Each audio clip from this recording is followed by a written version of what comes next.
Hello বন্ধুরা, কেমন আছেন? আলহামদুলিল্লাহ ভালো আছি। বিকালে মাদের একটা চাকরি থাকে যে বাচ্চারা কিছু খাবে।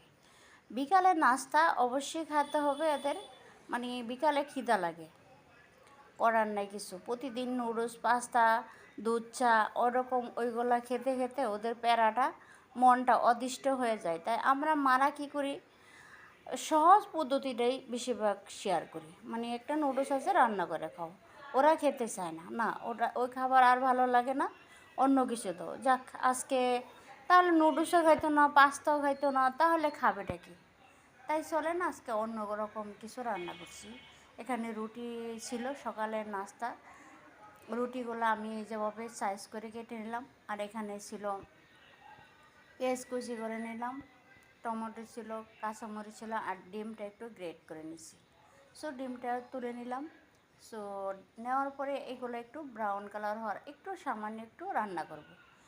বাট রান্না করার পর দেখেন আমি একটু নেড়ে চেড়ে ভালো করে রান্না করছি। এরপর যে কিছু মশলা অ্যাড করতে তো হবেই। আমরা বাঙালিরা তো মশলা ছাড়া তো চলে না। মরিচের গুঁড়া দিলাম, হলুদের গুঁড়া দিলাম পরিমাণ মতো, মানে বেশি একটা দেওয়া যাবে না, ঝাল হলে বাচ্চারা আবার খেতে চায় না।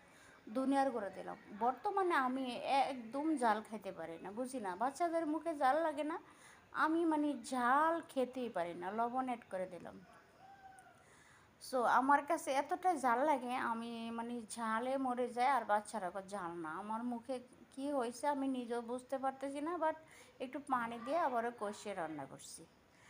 যাক, রান্না করার পর এই পর্যায়ে আজকে রান্নাটা অন্যরকমভাবে রান্না করছি, কারণ ওরা পাস্তা, নুডলস বিভিন্ন প্রকারের খাবার বাসায় ছিল, ওরকম ওইটা খাবে না। আজকে অন্যরকমভাবে আমিও ট্রাই করছি, একটা লেবু দিয়ে দিলাম, কারণ লেবুটা দিলে সব খাবারের টেস্টটা অন্যরকম ফিল আসে। আর এখানে আলু সিদ্ধ করে রাখছিলাম, আলুটা অ্যাড করে দেব, কারণ খাবারটা মানে অন্যরকম অন্যরকম যদি হয় বাচ্চাদের পছন্দ বলে কথা। ওদের মনের যে আবিষ্কার করে, আমি তো ওদের সাথে পাল্লা দিয়ে আর পারা যায় না। মার আর এরকম একটা পরিস্থিতি থাকে যে বিভিন্ন পরীক্ষায় এমন প্রশ্ন আসে অনেক সময় যে বই থেকে ছাড়াও আসে। আমরা ওদের সাথে পাল্লা দিয়ে বাচ্চাদের সাথে কি রান্না করব, কি খাওয়াবো, ওরকম একটা প্যারার ভিতরে থাকতে হয়, যা করার নাই। তাই আমি এখানে কিছু রুটি নিয়েছিলাম, সকালের রুটি বানাইছি, ওইগুলা ছিল, ওইগুলা দিয়ে মানে সুন্দর করে কষিয়ে রান্না করছি। রান্না করার পরে আমার রান্নাটা এরকম হয়েছিল। মানে ওরা তো হেভি খুশি দেখে, তো মানে বলতেছে মানে খাবারটা তো দেখতেই আমি আমি লাগছে, আর খাবারটা আসলেও ঠিক ছিল, আসলে ভালো ছিল। আপনারা এরকম নাস্তা বানাইতে পারেন, খাবারটা অনেকটাই ভালো ছিল। আল্লাহ হাফেজ, সবাই ভালো থাকেন,